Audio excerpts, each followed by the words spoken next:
Lazy D here. In this video, I'm going to be doing a full service on this 2024 Polaris Xpedition ADV North Star.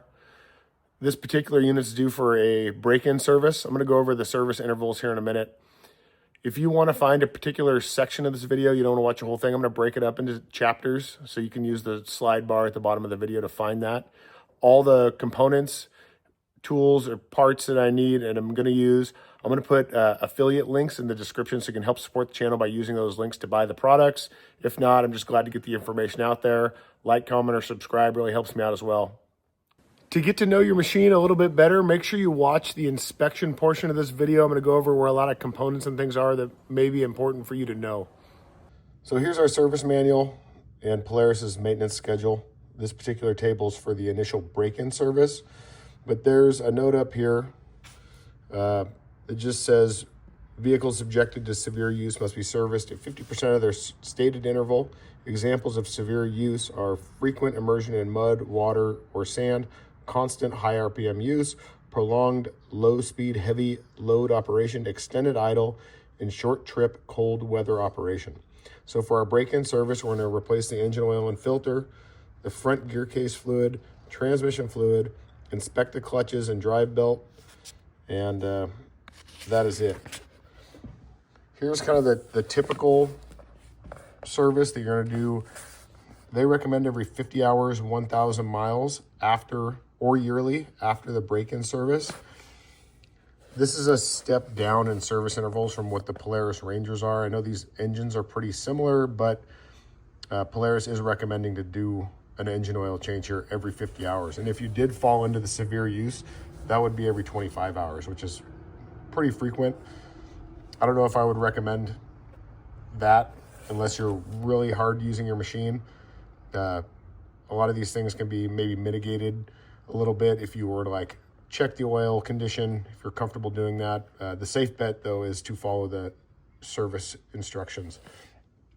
So for our 100-hour service, we're going to check our air filter, brake pads, brake system, battery, engine oil and filter, exhaust and silencer pipe, fuel system, general lubrication, spark plugs, inspect and replace as needed, checking our wiring, drive belt, clutches, wheel bearings, throttle body, intake ducts, flanges, steering components, suspension components, and the tires. And then in addition to that, Polaris is recommending every 2,000 miles or annually to replace the front gear case fluid, transmission fluid, inspecting your shock absorbers, your spark arrestor at 3,000 miles, valve clearance at 10,000 miles, and every 2 years to replace the brake fluid, and every 5 years to replace the coolant. Like I said earlier, the engine oil service interval is a lot less on these than it was on the Ranger models. These front gear case and transmission fluid changes are also, they're not reduced, these are actually extended. I believe on the Rangers is 1,000 miles. So you could try to follow a more Ranger-like service schedule. It might be easier just to do these every time you're doing an engine oil filter or an engine oil change with the filter. That's going to be up to you, but these are the recommendations. In order to do this maintenance work, you're going to need a couple different parts, oils and filters and things. There's not a complete kit that I could find yet for this machine. It does take the same oil change kits as Polaris Rangers do. I'm going to put in the video description the parts I use. So it's going to be engine oil and filter, an air filter, front gear case oil, and transmission oil. That should be about all you need unless you find some other maintenance items that are due.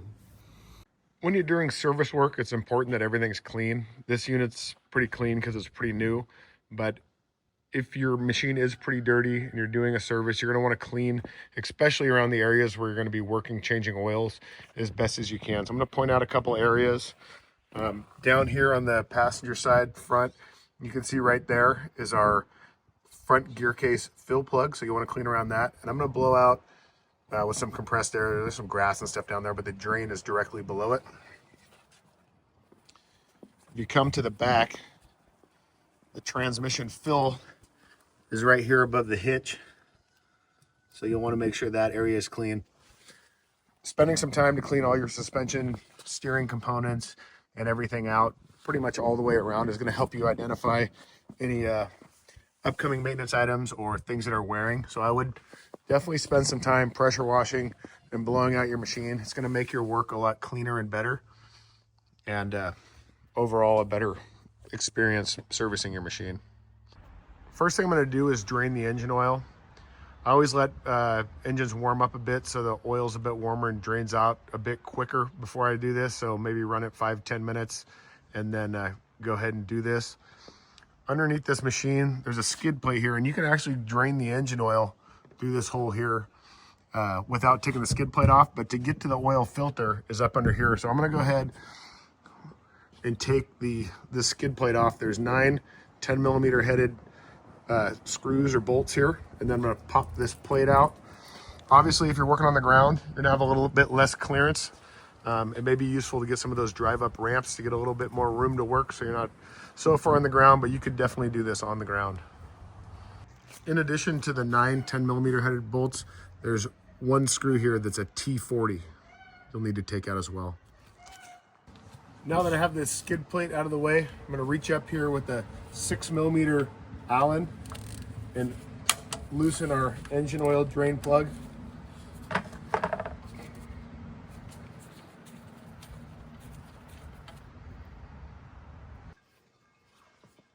You're always going to want to put a new copper washer on your drain plug. These come with most service kits.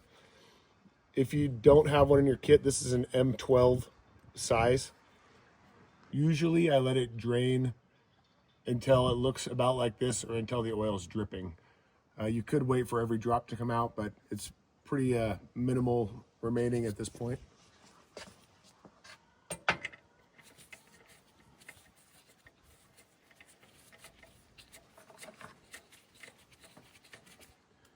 And then I'm going to torque this down. I'll put the torque spec here in the video. And then always wipe these off when you're done so you don't think you have a leak later. You want it nice and clean. Now that the oil's been drained and the plug is back in, if we come about a foot forward from the drain plug with the panel off, you're going to be able to see the oil filter up here. It's pretty tight. There's not a lot of room for tools. I'm going to show you real quick what I'm going to use to get on this. Here's our new oil filter. Here's a few oil filter wrenches I have. I looked up Polaris's recommended tool. I'll put the part number up here, but I could not find it for sale anywhere. So that's maybe like a dealer special tool. But I did do some online searching and came up with that this is a 64mm 14 flute oil filter, the OEM one. So I ordered a 64mm 14 flute socket, and I'm going to show you this. When this is on here, even all the way, I can spin this and it doesn't make good contact and hold the oil filter. So that's not a great plan. This is a 64.3mm oil filter socket that's for like a Tacoma. This is a little bit loose, but if I push it all the way on, it works. So I was able to get the oil filter with this wrench. I'm still going to show you that. Also, I have a kind of a adjustable oil filter tool. I've had good luck with this. This one is just a little bit small, and because you have to put a swivel on the end of the extension to get up onto the filter, this just really doesn't work that well. So at this point, I would recommend this filter tool. I'll put it down, a link in the description for this. Hopefully that works for you. If you know of a better one, please comment, because you know, there's probably a little bit cheaper one or something that would work. This one's like almost 30 bucks. To get actually on the filter, or the socket up on the filter, I'm going to use a 12-inch extension with a 6-inch extension, so 18 inches worth of extension, and then a 3/8 swivel and a ratchet. I do want to point out real quick, even though this socket was sold as a 64mm, when I measure it with my dial indicator here, straight across, it's actually closer to 65, so that's probably part of my problem. And this more robust oil filter wrench here is advertised at 64.3 and is actually really close to that. So this is a hard shot to get, but I got the camera pointed up here at the oil filter. I'm going to get my wrench up here. This wrench, you really have to get it on square and as far as you can, all the way down to get it to engage the oil filter correctly. You'll see it'll probably slip a few times until I get it right. So now it's caught, and oh, slipped again, but I'm turning it and this filter is coming loose. So now the filter's loose enough, I think I can get it by hand. I'm gonna put a rag on my hand. As I reach up there, oh, you can already see there's oil. Oh, I'll point out, there's oil dripping down the engine here, which isn't great. It kind of sucks to make a big mess on your buggy. There's not really a great way to get up here and prevent that from happening. So I'll just clean it up as best I can after.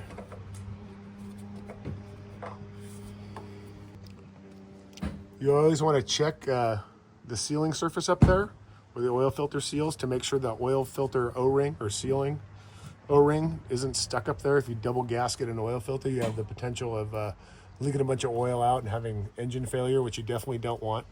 So I'm going to try to wipe this out as best I can, and then I'm going to lube up the new oil filter O-ring and then put it on there.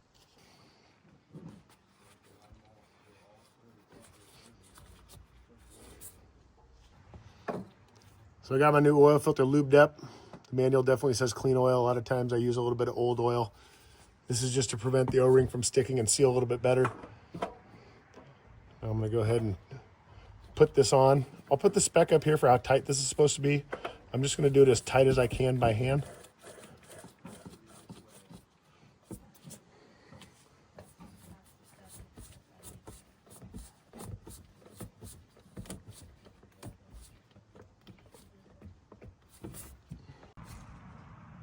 I sprayed a bunch of brake clean around the oil filter, and most of, I assume most of the residual oil that kind of dribbled down here came down. I wiped everything off and sprayed it again, and then wiped the inside or the upper side of the skid plate around with a rag. It looks pretty clean. Definitely clean this as best you can. Now to get to our oil fill, we got to get in the back of the buggy. So I'm going to open the lift gate here, the glass, and then the tailgate. There's a kind of a bed pad here, or a bed liner. I'm going to take this out. There's 4 flathead screws here, and then we're going to remove a panel that's up under here. So here's our engine access panel.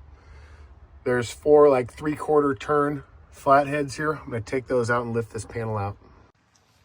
With this panel off, we can see the valve cover the engine and our oil fill cap here. When you first take off this panel, it's probably going to be pretty dusty. I would recommend blowing this out with some compressed air before opening the engine. I'm gonna go ahead and remove this cap.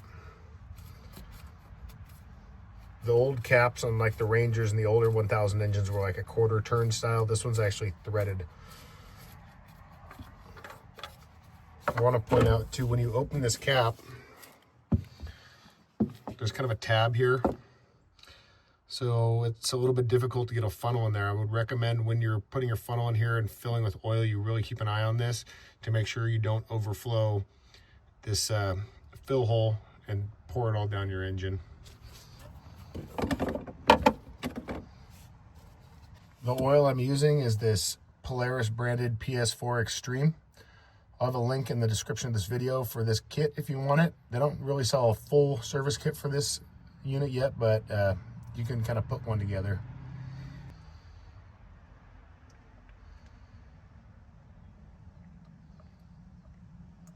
I went ahead and poured in the full 2.5 quarts that came with this kit. That's what the engine capacity is. I'll put somewhere up in here the oil spec and the fluid capacity for this engine. Just gonna let my funnel drip drain here for a minute and pull it out.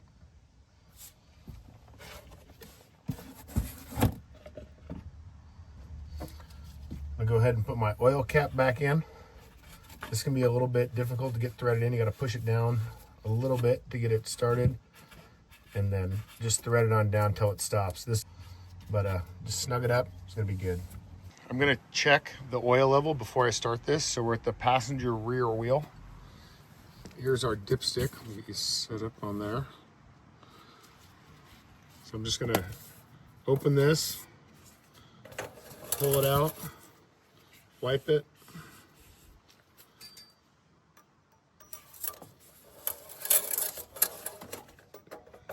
Put this all the way seated in, pull it out, and look at our level. Our oil level is a little bit above the safe, which is great. It's probably going to come right back down after I start this, let it run, and the oil filter fills up a little bit. I'm going to go ahead and start the engine, let it run for about 30 seconds, then shut it off, and then wait about a minute or two before I check the oil.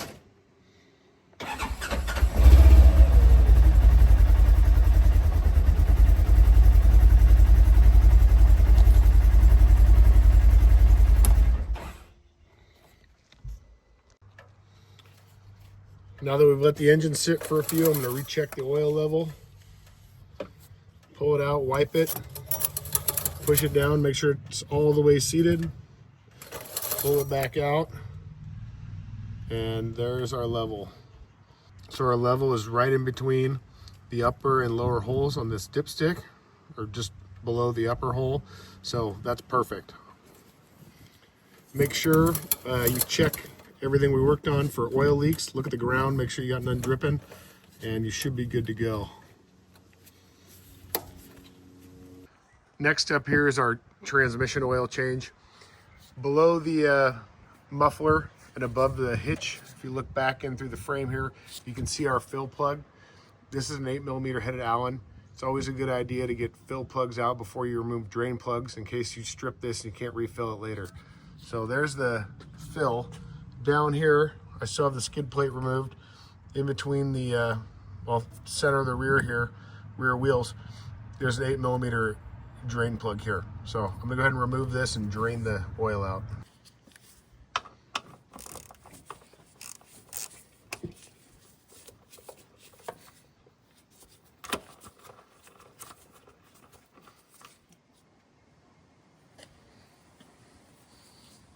Here's our drain plug. You can see there's a little bit of metal filings on there.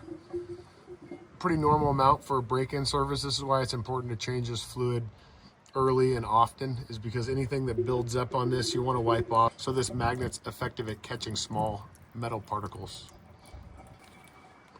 That's how much I wiped off. That's drained enough for me. You can wait till it gets to a drip or completely drains if you want. We go ahead and put our drain plug back in.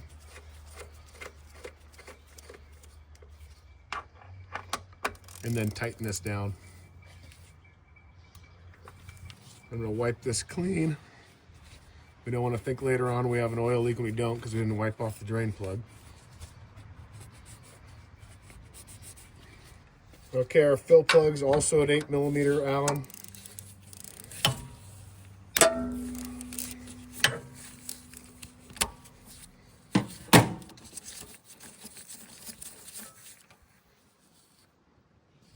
With that out, I'm going to use this style funnel. I'm going to try to put a link in the video description of one of these. The only place I can really find them is eBay, but sometimes you order service kits and these come in them. But these are like these adjustable corrugated funnels that thread onto the end of a quart or a gallon. They make it really easy to get in tight spaces like it is way back in here for this transmission fill. When we fill this, we're going to fill it until it overflows, which should be, I'll put the spec up here what the capacity is. I'm going to go ahead and put this fill plug back in.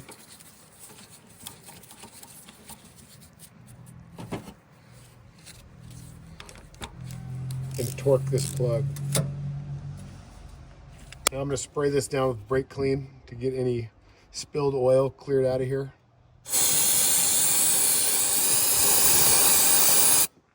And then there's the skid plate underneath. Let's see if I can get on here. You can see I spilt a little bit and it's dripping out there. I'm going to wipe that as best I can with rags. Next up is the front gearbox oil change. Our drain plug is right down here in between the wheels. 8mm Allen. And then the fill plug is right there on the passenger side by the CV axle. I'm going to go ahead and remove the drain plug.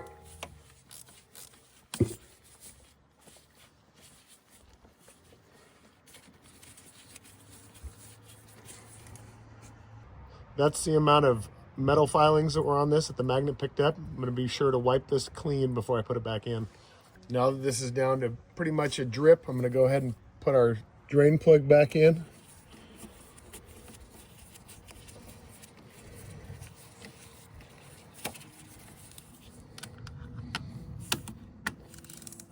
and torque it down.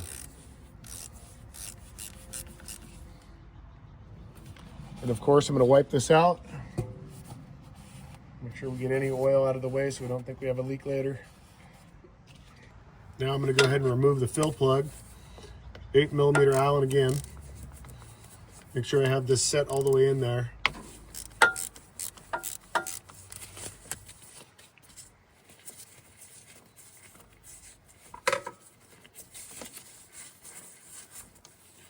Before I fill this, I'm going to put some rags underneath the fill hole.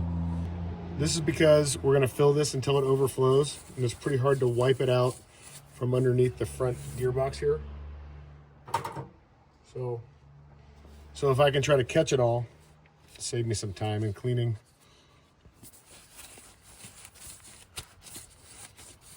This is going to be demand drive fluid. I'll put the spec up for the fluid here, and again I'm going to use this flexible spout to get in there.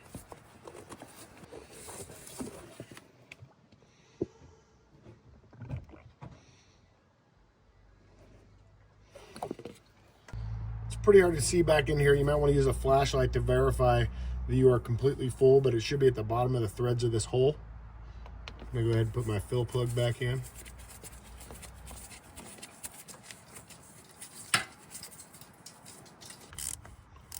And then torque it down.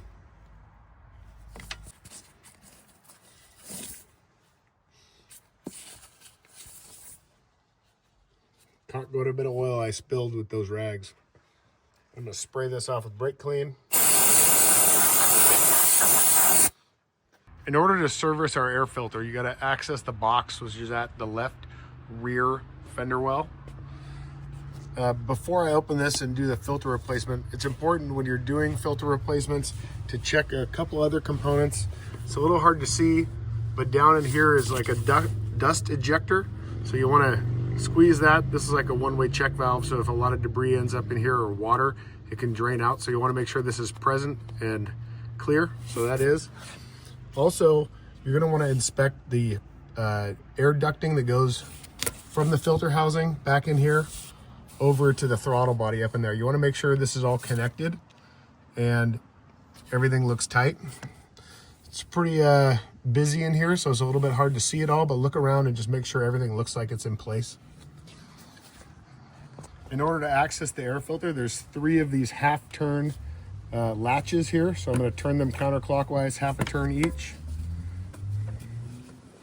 and then pull this lid off. Looks pretty dusty in here. I'm going to go ahead and pull this filter out and just put a new one. I'll put the part number in here, and there'll be a link in the description for this air filter. And then I'm just going to put this lid back on, set it in place, half turn, half turn, half turn, good to go. I do want to show you the old filter. I'm going to knock this on the ground. You can see it's pretty dusty. In most cases, you can clean out air filters like this and reuse them. Although Polaris does say do not clean air filters, you should just replace them. And if you see any sign of oil contamination or water contamination on the air filter, you should just replace it as well and not try to clean it. These paper elements can become damaged, and then you can get unfiltered air into your engine. So just make sure if you are going to clean them that you're gently cleaning them by like knocking the dust out and using compressed air lightly to get this dirt out. But Polaris's recommendation is to only replace the filters, not to clean them. Next step here is our spark arrestor. There's an 8mm headed bolt here that holds it in the tailpipe. I'm gonna go ahead and remove that. They don't recommend doing this till 2,000 or 3,000 hours. I would recommend doing it more often, and definitely once at least when it's new. These bolts can get pretty tough to take in and out, and if you never service these, one day when you go to take it out, they'll be stuck. So just using these once in a while is going to help them stay a little bit easier to use. And you can also put a dab of anti-seize on them. But I'm going to pull that bolt out, then I'm going to pull the actual spark arrestor out. And this is why I like to do it. You see, there's some packing in here. I assume this is from inside the muffler. I see packing come out of the muffler and onto these spark arrestors very often on all makes and models of machines, especially when they're new. There can be some loose packing material, and you really don't want that in here. So for the most part, it looks pretty clean. You'd want to make sure to wire brush this if this was real fouled up with like, you know, running rich, like carbon and stuff. So clean that out and put it back.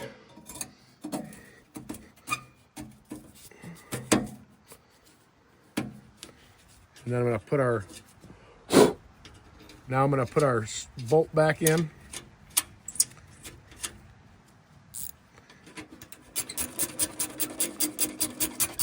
And torque it to spec. I'll put the spec in here. Next up here is going to be our spark plugs. To get access to the top of your engine, you can see in the engine oil changing part of this video, we take the bed liner out and then this cover here with a flathead screwdriver. So the passenger side spark plug wire has a cap over it. This is an 8mm headed screw. I'm going to take these out.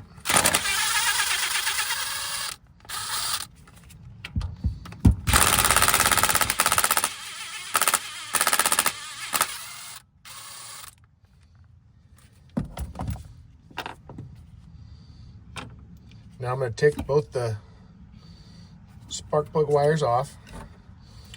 Mine looks very clean down in here. If there's dust down in these holes, get some compressed air and blow these out before you take the spark plug out. Now I'm going to remove each spark plug with a 5/8 spark plug socket and an extension.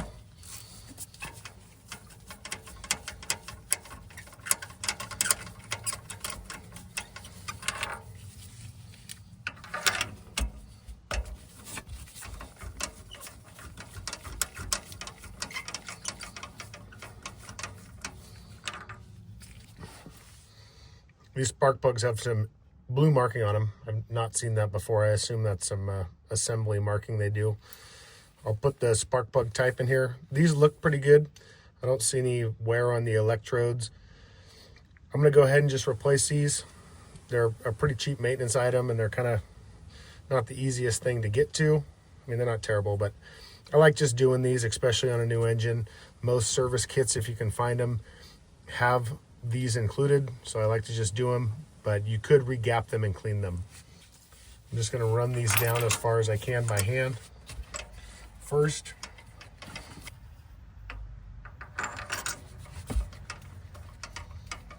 And now I'm going to torque these. I'll put the spec.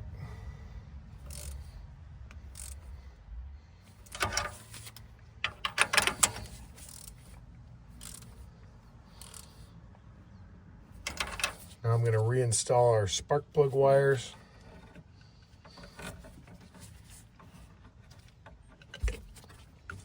And you should be able to hear these click into place, or at least feel them. I felt that one for sure.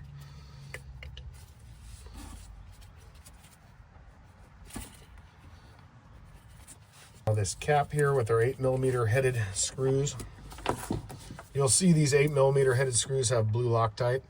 I'm not going to put that back. I'm just going to torque these to spec.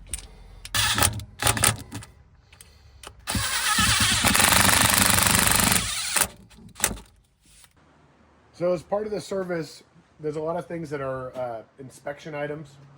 So I have the vehicle up in the air. You should jack it up and at least get the wheels off the ground. And what you're going to want to do to check at least your steering and suspension to start is go around to each wheel and shake those wheels at 3 and 9. And then 12 and 6. And if you have any looseness when you're doing that, if you feel any play, you're going to want to search out the steering and suspension components while you're doing that until you find where the looseness is.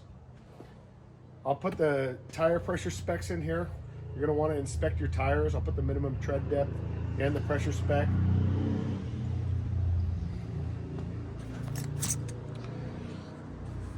You definitely want to look at your brakes. With these, you can see through pretty good. You can see your pad, and you can kind of see the gap in between the pad backing plate and the rotor are going to be your pad thickness. Not only do you want to look at the brake pads, but the brake rotors as well. If you see any heavy grooving or discoloration, it might be a sign that you need to replace them. Even on the inside of the wheel here, if you look at the right angle, you can see your brake pad in there. To really do that correctly, taking off the wheel would be the right way to do it. I'll put the lug nut torque spec here.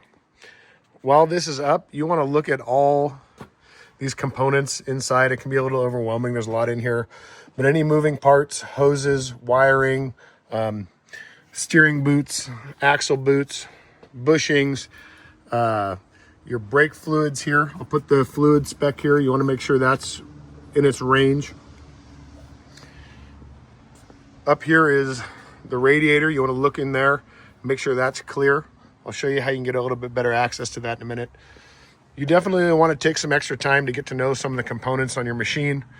Up here on the shocks, there is an adjustment for how stiff or soft you want it. There's 3 different positions here you can put it in depending on what you want.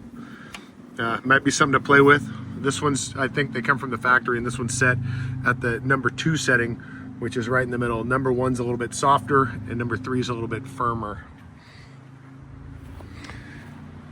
Same thing in the back of the machine. You just want to look at all this stuff. Any ducting, hose clamps, places where wires are secured. You want to make sure they're held down how they should be. Looking at your exhaust, making sure there's no holes or any exhaust leaks that might be evident by like some sooty buildup. Any ducting. You got some U-joints down here on the drive shaft. Up under here is the one grease point I could find on this machine, and this hole right here. You might have to turn the drive shaft a bit, but a couple pumps of grease in there is good. It's recommended. That's the only grease point I believe there is on this machine. To get our hood open, there's 2 quarter turn clips right here, and then you can lift this out. If you have debris in your radiator, you're going to want to either wash that out or blow it out with compressed air. And then to lift up the hood, we'll remove these 2 rubber straps and lift up, and then we can lift this all out.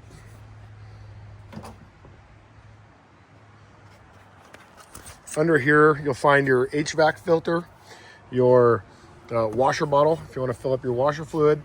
This is what Polaris calls, I think they call it a pulse bar, but they have connectors that you can put in for different accessories. There's 6 connection points here. 2 are already used on this one. I'll put a link in the description for these connectors. You can get them on Amazon for a pretty good deal. We're here at the driver's side, bedside, to check our coolant. Inside this little cutout here, there's a tab you can pull away from the machine, and then you can slide this whole panel forward and remove it. And here is our reservoir bottle. If you have an XP model that has a liftable bed, it's going to be mounted near the back of the cab. When you lift the bed up, you should be able to see it. To check the fluid level, there's no real indicators on this bottle, but I would say just above this seam, about halfway up the reservoir bottle is where you want it. I'll put the spec for the coolant here. It's just regular green coolant. To reinstall this panel, I'm going to push these locking tabs into the slots. Once everything's flat, I'm going to push this back and it'll be locked back in. As part of the inspection, you should periodically check your battery. It's a little bit difficult on these to get to it. As you can see, I have the seat out. I'm going to show you real quick without doing it again, but in the front of the seat, there's 2 T40 bolts that mount or that hold the front seat mounts to the frame. And then in the rear, you'll have to get to this from the back seat. There's this bracket and 2 13mm bolts. Once you get those out, you can lift the seat out, which is what I've done here. And then underneath this panel, you'll need a flathead screwdriver. Turn this. This panel will come up, and here's your battery. I don't know that there's any remote jump start points to this. I kind of looked around and didn't see any. Kind of silly. If you needed to jump this, you'd have to take the whole seat out. Needing 3 different tools, which seems like a lot, but it's here if you need to get to it. On the positive, there's a couple extra studs if you needed to run some auxiliary power off of it. And just look for corrosion and clean it off if you need to. Also, while we're in here, if you open up your center console and you pull this box out, if you need to get to your fuses, there's fuse and relay boxes down here. So just so you know where those are at, they're in there. Hopefully this is helpful to get to this stuff.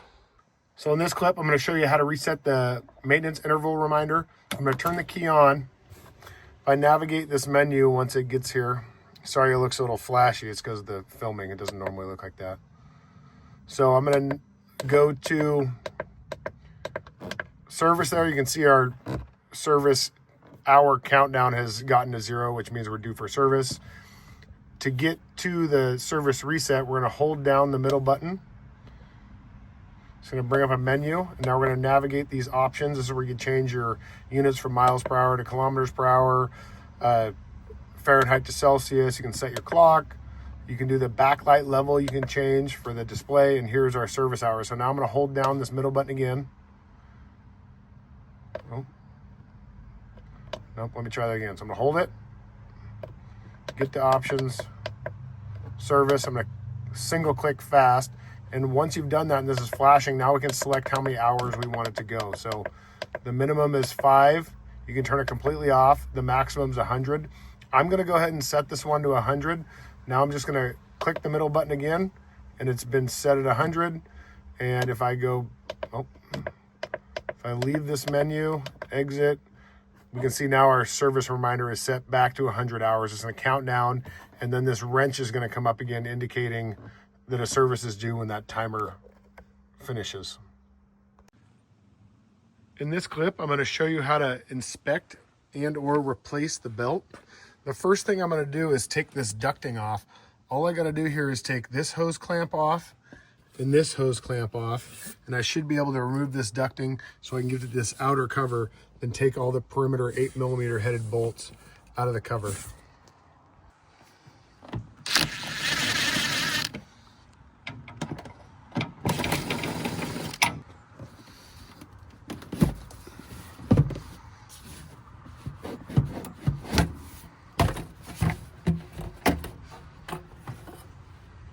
With that off, now I'm going to go around the perimeter and get these 8mm.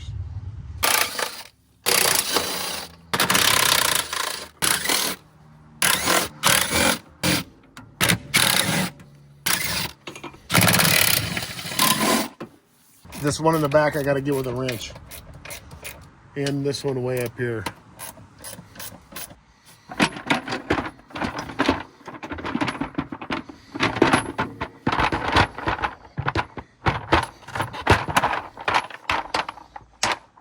There's our belt. Just want to show you these bolts don't come out all the way. They're a captivated bolt, so you don't lose them. That's pretty nice.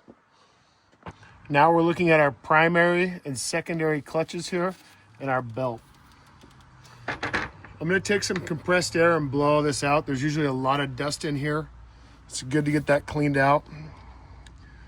On these clutches, make sure you don't have oil on your fingers or anything, but you want to feel in on these surfaces. Make sure they're nice and smooth with no grooves that you can drag your fingernail on. If you do, that's a sign you could be operating it incorrectly, leading to accelerated wear. On the belt, you can move the secondary, kind of look at the whole belt as it travels by in this area. You want to look for hot spots, cracks, things like that. Inside the primary, there's a couple moving components. There's these sliders in here, and their weights are in there. You can't see too much of it. But if you don't have any bizarre symptoms, it's probably all right. There's a few things you want to inspect, but it's a lot easier to do with that off, and I'm not going to do that in this video. But I am going to show you how to remove the belt if you need to. So in the secondary, there's this threaded hole. Most toolkits that come with your machine should have one of these. I'm going to put a link in the description if you want some extras of these. They're pretty cheap. I like to have an extra with my tools and not in my buggy, so when I'm working on this, occasionally I don't lose it. I can leave the one in the buggy that's supposed to be there in case I ever need it on the trail. So I'm just going to tighten this down, and this is going to spread apart the secondary clutch so it is not pulling so tight on the belt. It's going to give us some extra room to pull this belt off. So I'm just going to go until this kind of stops. Right about there. And now I can get this belt, start working it under as I rotate.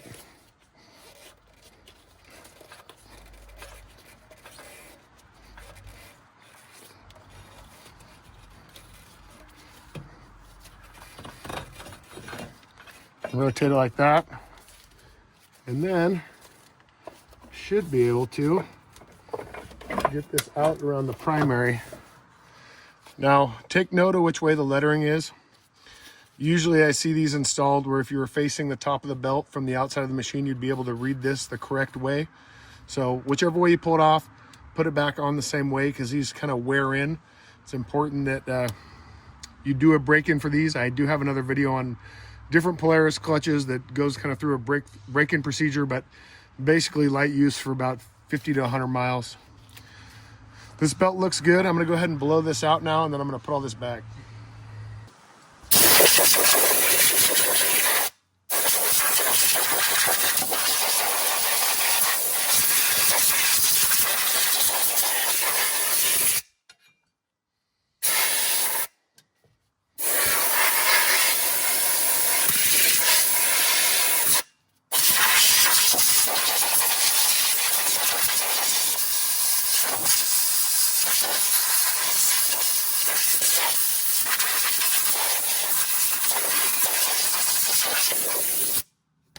Now to get our belt back on, I'm going to do the reverse that I did to get it off. So I'm going to slide it around the primary, starting at the bottom.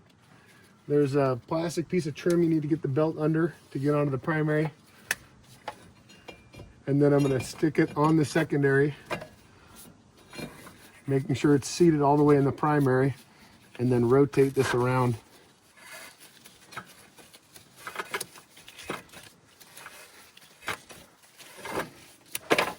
Like that.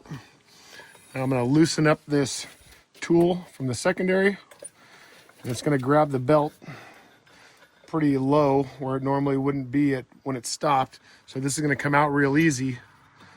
But before you drive this machine, or before you button this up, you want to make sure you turn this secondary around like this, and this is going to get the belt back up to where it normally rides when you're not moving. So when you first take off, you don't get some weird jerkiness or any odd issues.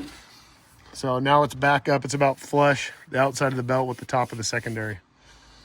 To slide this belt cover in, I'm going to come in low in front of the rear wheel and flip this up in there.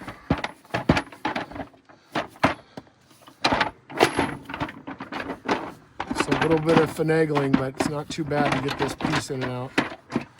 And I'm going to set this up on there, make sure that gasket's still there.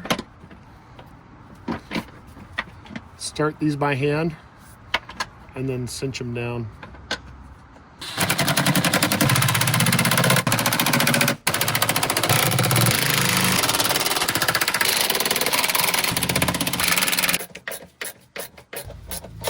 Now I'm going to go ahead and put my ducting back in.